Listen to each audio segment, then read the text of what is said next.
Today we have Dr. Nancy Fox. She's the president of the LEAF program, the Lyme Education Awareness Foundation. She's also an author. She also creates curriculum for schools. I've actually personally had the great opportunity to spend some time with her in Frederick, Maryland, and you helped me understand a lot of the challenges that chronic Lyme survivors are dealing with, and I appreciate you being on the show today. So let's get started. First of all, just tell us a little bit about yourself. Again, I mentioned you're an author. I mentioned you're an educator. Tell us a little bit about that, and then we'll get to the questions. Okay, May 16th, 2003, I was diagnosed with Lyme disease, Babesia, and anaplasmosis. And from that journey of 7 years of getting well after being chronically ill and misdiagnosed for over 15 years, 13 to 15 years, I found out that there were no books for children to understand how to prevent a tick bite. And many people were misunderstood. Lyme survivors were misunderstood. Lyme patients were misunderstood. And I took the route many people were trying to work with people after the bite. And what I found is, why not prevent it if at all possible? So then I wrote No Ticks, Please, my first book. And then I wrote Hide and Seek, No Ticks, Please, the second book, and then ended up making that a coloring book. And I also founded Lyme Education Awareness Foundation to start educating children all over the United States and start to work with people internationally. So that's where we are today. That is great. So I know you've done a lot of work going to camps, and you've done road shows, and you've gone all over the place educating. And you know what a lot of people have educated me is, if you prevent the ticks from biting you, that's 90% of the battle. So let's talk. I don't know if that makes sense, but that's something that's definitely true. And I love the way you're out there educating schools and helping people and parents be aware of what they need to do to protect their children when they're out in the woods or going on hikes or those types of things. So let's talk about three things. What are some three things, Dr. Fox, that family members, partners, and friends need to know about what their loved one, their chronic Lyme survivor loved one, is going through? Okay. The one thing I thought of was unspeakable and unexplainable pain. I had shooting pains. I had all kinds of things going on and just achiness. And you can't see that unless you can see it in their faces. Sometimes people are very good at hiding this. You cannot see the reason why your partner or loved one is so tired. Number two, just can't get beyond. And as a person who's very energetic and very outgoing, I suddenly became this person who slept all the time. So my husband would take me out to dinner and I'd sleep in the car while we're going there. And he did not understand that. And it wasn't because he was just being rude. He thought he didn't understand. And that made a real big strain on our relationships. And the third thing I think is the cognitive, the inability to execute things in an order or to go from point A to point B and finish something or even start the activity. So the cognitive and the brain fog, you don't even understand as the patient yourself that it's happening.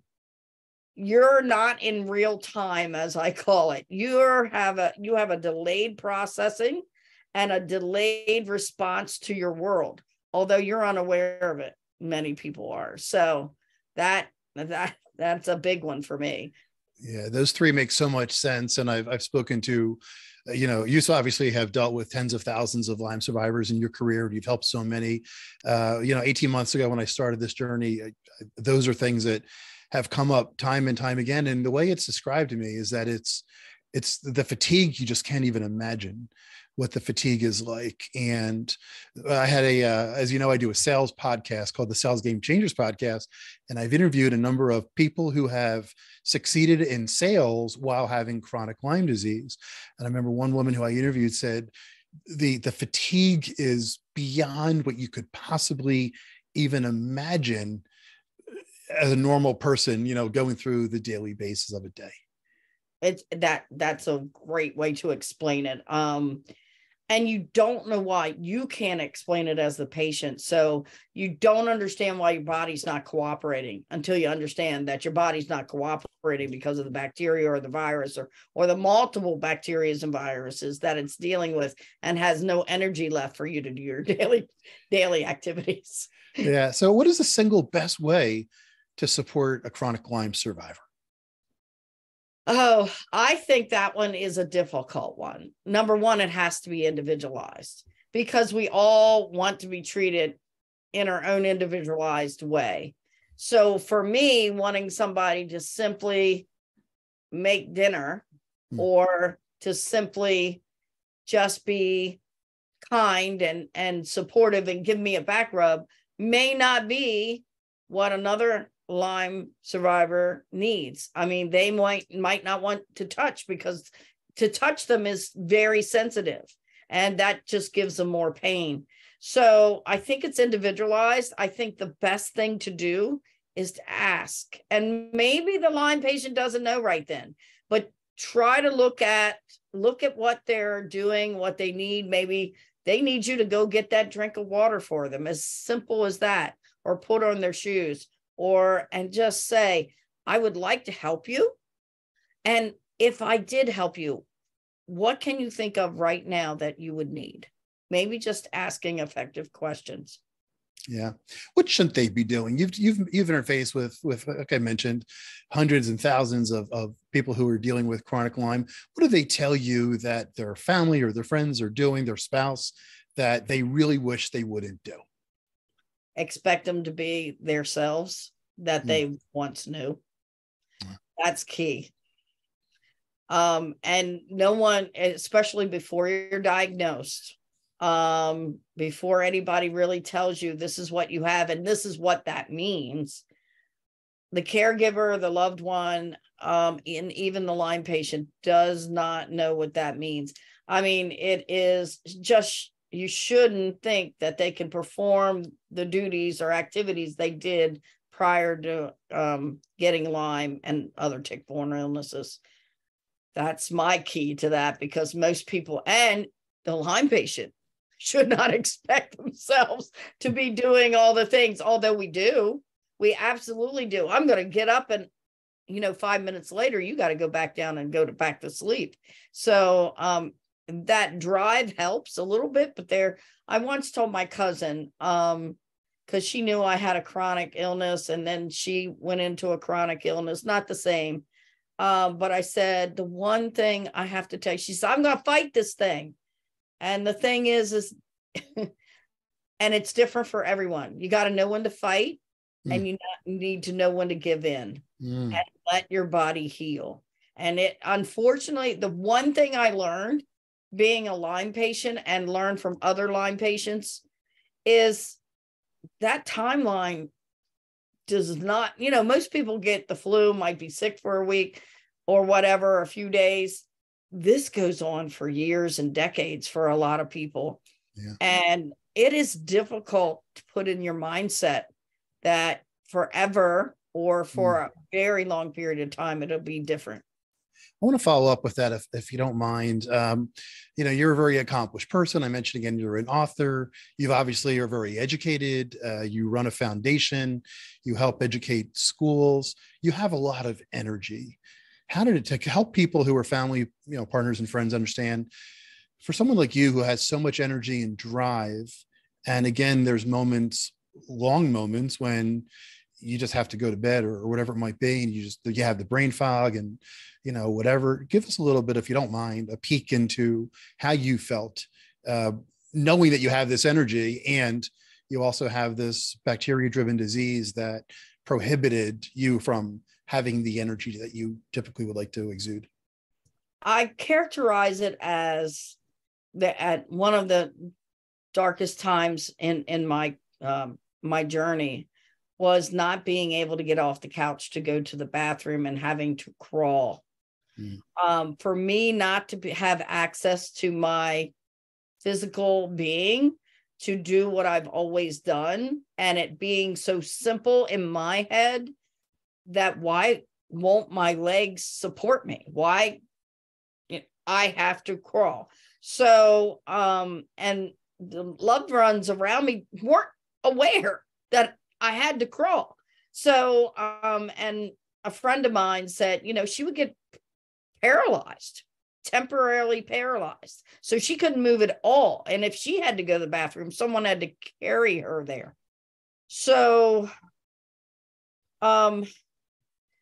feeling that frustration, was a big thing, because I'm all about getting things done. 1, 2, 3, let's get it done. Let's move on to the next thing. And thank goodness, I was very blessed with a Lyme literate doc and some alternative therapies that really, and a nutritionist, and all those people in my life over a 7-year period, that the bulk of my journey, and people, and to me, I'm very blessed, because most people go on for decades later. But what I see is that I just don't know how people in experiencing symptoms more than I experienced, such as the temporary paralysis, that is so fearful to think that, is it going to come back or is it not? And just the fear and the frustration and then the tenacity that comes up in your soul, and you're like, I'm gonna beat this thing. I'm gonna get back. And you have to be very patient, because tenacity is great, but without that body cooperating, you just keep fighting, like I said, and sometimes you just have to rest. So that's how I feel. It was that's a great answer. And the Spire Chats, I mean, they don't care. They don't say we're gonna support you in the fight. It's interesting. I've met so many people who are about the fight, and so many people who are about the acceptance.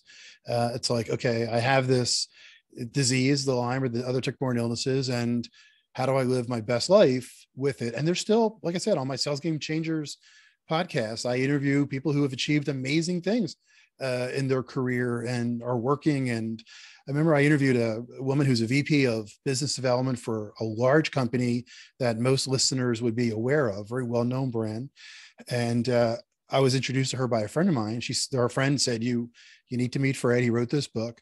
And we had this conversation. And I said, how could you possibly hold this role? It's a senior role at a Fortune 100 company. And she said, I work hard from 9 to 5, and people know I'm done at 5, and I'm done on weekends. And weekends, I just take care of myself, and I have to do the balance, if you will. Again, we're talking today with Dr. Nancy Fox. She's the president of the Lyme Education Awareness Foundation, LEAF. She's also an educator, and she's also an author of some amazing books for children and for parents to understand how to take care of their kids. Before I ask you for your final thought, one final question, the loved ones, what should they expect as their loved one's journey continued? You've mentioned a couple of times, this isn't like the flu. It's going to run its course in 2 weeks. I used to think that. I would think, okay, what's the plan that we're going to take that we need to do? Okay, as a business person, here's my marketing plan. What are the 5 steps that we're going to do? So you're going to be done with Lyme disease. And then I look at my watch, and then, okay, how come you're not better? It's been 2 weeks. And then understanding, like you said, it takes sometimes years to go. And then you have to be very, very conscious that it doesn't come back. What should people expect as their loved one's journey continues? They should expect to not expect anything. Because, you've talked about myself and others who have managed to get through, and to be at least the image of what people think you are and who you are. But if you expect them, like you did, it's time's up. Okay, we need to move on. One of the things I learned was, if you don't expect, you don't have disappointments. Because if you expect somebody to come back from this, and they don't come back from this in a month, 2 months, a year, 10 years, then you really, in relationships get hit very hard. And it's because the expectations are you're going to come back. And then people make decisions. And I'm also the author of Decisive Action Solutions, which means you're starting to make decisions because this person is no longer who I thought they were. So you're starting to make decisions, whether you're aware or not, that is this person ever, are they just faking it? Is it just going to go away? Or are they just milking this for whatever it is? And I'm being very blunt here. The thing is, the understanding and all of that, but the expectation that this person's going to come back from this illness and be the person they were prior to the illness is probably not going to happen, because I'm not the person that I was before Lyme disease. Yeah. I'm not that person. Yes, I'm very thankful that I have the ability to come back, but there's going to be ebbs and flows in the symptoms. There's going to be cycles in the symptoms. And if you expect more than they can give, both of you or all of you in the family unit or friend unit are going to be very disappointed, and then you're not going to be supportive because the expectations are getting in your way. Yeah. Thank you so much for that really thoughtful answer. You go to a lot of different places there, but I've met so many Lyme people who, and I even have this poem in my book where people talk about, I miss the old me. Actually on page 2 of my book, it's like a 5-line stanza I saw up on Facebook. It's, I miss the old me, the smiling me, the happy me. But at the same time, one thing that we say in our book is, and I'm not making light of this because it's a ridiculous, insidious disease. Hence why it's just mind blowing that this disease exists in the form that it does on the planet today. But, with love, with hope, the right medical treatment and taking care of yourself, there is the possibility of living a nice, fruitful, healthy, and loving life. We talked today with Dr. Nancy Fox. She's the president of LEAF, Lyme Education Awareness Foundation. She's written some great books for family members, for parents, and for children. And she's also done great work getting out into the field, getting in the car and driving to camps where kids are. And I know you're looking forward to doing that again now that we're at a time and place where we're going to be able to doing that. I want to thank you. And I just want to acknowledge you. Like I said many times in blogs and on this podcast, 2 years ago, I knew one person with Lyme. Now I know thousands, and I've met so many amazing people who have committed their lives, their profession, to helping others have a healthy, fruitful, and purpose-driven life. So I just want to acknowledge you for that and just applaud you for all the work you've done. Give us a final thought or a tip that you'd like to recommend to the family members, partners, and friends who love a chronic Lyme survivor. I teach tick bite prevention, and the craziest thing that came across my mind and my awareness is that you can get bit again. So even though you're in the journey, please take the awareness and the prevention and make sure that you and none of your loved ones and friends and family ever get bit or get bit again. Yeah, that is great advice. Once again, and actually, let's be honest with ourselves here, with climate change and global warming, ticks are living longer. People I see post, well, it's winter, we should be okay. No, be careful. Every state has cases, and it's getting worse and worse up in places that are deer infected. I read somewhere, Dr. Fox, that the average deer has 4,000 ticks on it, which is just insane. All right. Once again, I want to thank Dr. Nancy Fox. My name is Fred Diamond. This is the Love, Hope, Lyme podcast.